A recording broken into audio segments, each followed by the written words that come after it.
अस्सलाम वालेकुम। जिस वक्त हम लोगों ने 195 सीआरपीसी को गो थ्रू किया था तो वहाँ पर हमने डिफरेंट ऑफेंसेस देखे थे, जिसके बारे में मैंने आपको ये बात डिटेल से समझाई थी कि ऑफेंस का कॉग्निजेबल होना और बात है और उसकी कॉग्निजेंस लेना और बात है। और मैंने आपको ये बात भी उस वक्त समझाने की कोशिश की थी कि 195 पर्टिकुलर ऑफेंसेस के अंदर जो उसके अंदर मेंशन्ड है उसके अंदर कॉग्निजेंस बार करती है अगर तो कंप्लेंट जो है वो मुतलका अथॉरिटी की तरफ से नहीं है जो ऑफेंसेस उसके अंदर मेंशन्ड है, लाइक 172 से 188 सीआरपीसी उसके पीपीसी उसके अंदर होगा। इसके अलावा हर वो प्रोसीडिंग्स जो कि कोर्ट के अंदर हो रही हैं और उसके अंदर कोई ऑफेंस अगर कमिट होता है, लाइक अगर कोई डॉक्यूमेंट जाली दे देता है, लाइक कोई कोर्ट को इंसल्ट ऑफर करता है, कोई प्रोसीडिंग्स को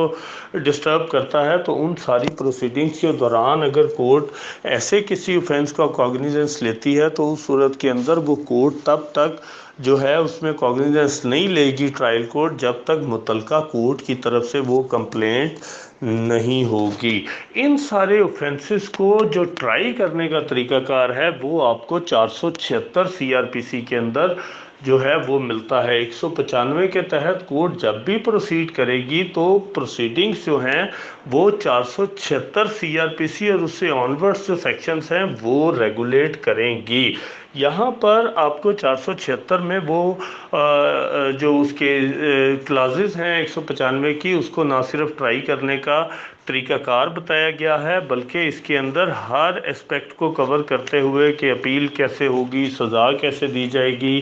कौन सी कोर्ट कितनी सज़ा 476 के तहत दे सकती है, ये सारा कुछ आपको 476 के अंदर मिलता है। और यहाँ पर ये बात भी डिटेल्ड कर दी गई कि अगर कोर्ट प्रोसीड करती है, कॉग्निजेंस लेती है सब सेक्शन 1 क्लास बी और क्लास सी के अंदर जो ऑफेंसेस मेंशन्ड है 195 में, तो उस सूरत के अंदर कोर्ट जो है वो समरी ट्रायल के प्रोसीजर को अडॉप्ट करेगी। और ये वही समरी ट्रायल का प्रोसीजर है जो भी हम लोग पहले गो थ्रू कर चुके हैं 260 से ऑनवर्ड्स। तो इसमें दो तीन बातें हो गई जो नोट करने वाली हैं कि जब भी कोर्ट 195 के तहत प्रोसीड करेगी तो प्रोसीजर 476 वाला अडॉप्ट किया जाएगा, और अगर 476 वाला अडॉप्ट किया जाएगा तो ऐसे तमाम ऑफेंसेस के अंदर समरी प्रोसीजर से या समरी ट्रायल से उस केस को कंक्लूड किया जाएगा। फिर उसके बाद यहाँ पर ये रिस्ट्रिक्शंस भी लगा दी गई कि अगर कोई कोर्ट 195 रेड विथ 476 के तहत प्रोसीड करती है और अगर वो हाई कोर्ट होगी या डिस्ट्रिक्ट कोर्ट होगी या वो सेशन कोर्ट होगी तो उन सारी सूरत हाल के अंदर ये जो सारी कोर्ट्स हैं 476 में प्रोसीड करते हुए किसी भी सूरत 5 साल से ज़्यादा उन ऑफेंसेस के अंदर सज़ा नहीं दे सकेंगी। या फिर उसके अंदर जो अगर यही कोर्ट जो है वो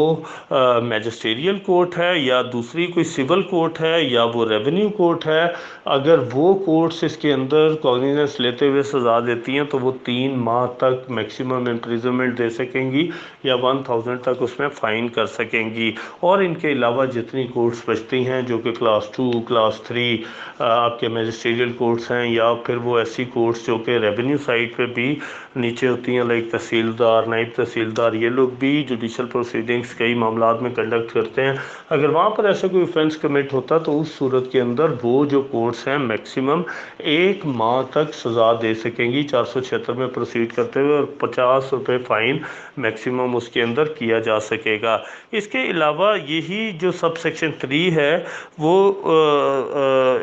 इनको डिस्क्राइब करते हुए बताते हैं कि जिसमें हर कोर्ट 476 की जो प्रोसीडिंग है वो हर कोर्ट, चाहे वो सिविल कोर्ट है, चाहे वो रेवेन्यू कोर्ट है, चाहे वो क्रिमिनल कोर्ट है, वो इसके अंदर प्रोसीड कर सकती है। 476 का प्रोसीजर वो अडॉप्ट करेगी। और यही सेक्शन ये बताता है कि अगर तो 476 के तहत किसी हाई कोर्ट ने डिसीजन दिया तो उसके खिलाफ अपील जो है वो सुप्रीम कोर्ट ऑफ पाकिस्तान में होगी, और अगर वो सज़ा जो है वो सेशन कोर्ट ने दी है तो या डिस्ट्रिक्ट कोर्ट ने दी है तो उस सूरत के अंदर उसकी अपील हाई कोर्ट में होगी, और अगर वो बाकी किसी अदालत ने दी है तो उन सारे ऑफेंसेस की जो सज़ा अपील है वो सेशन कोर्ट के अंदर होगी। इसी तरह जो आपका 476A है वो ये बात बताता है कि अगर कोई ऐसा ऑफेंस है जो कि ट्राइएबल बाय सम अदर कोर्ट है और वो कोर्ट जो है वो 476 में प्रोसीड करती है तो वो फ़ौरन उस मैटर को मुतलका अदालत के अंदर जिसके पास जुरिस्डिक्शन है वहाँ पर उसको भिजवा सकती है। यही सेक्शन ये बात भी करता है कि अगर ऐसी सिचुएशन आती है तो उस सूरत में जो कोर्ट है वो सर्कमस्टांसेस लिखेगी, जो फैक्ट्स कॉन्स्टिट्यूट करते हैं उस ऑफेंस को वो तहरीर करेगी, मुलजिम का बयान तहरीर करेगी और उसके बाद मुतलका अदालत में उसको रवाना कर देगी और एक्यूज को ये कहा जाएगा कि आप उस अदालत में पेश होने के लिए मेरे पास सिक्योरिटी या श्योरिटी मेरे पास सबमिट करवाएं, और अगर वो ऐसा नहीं करता तो उस सूरत के अंदर कोर्ट जो है उसको या सफिशेंट सिक्योरिटी नहीं देता तो उस सूरत में कोर्ट उसको अरेस्ट करके भी मुतलका अदालत तक पहुंचा सकती है।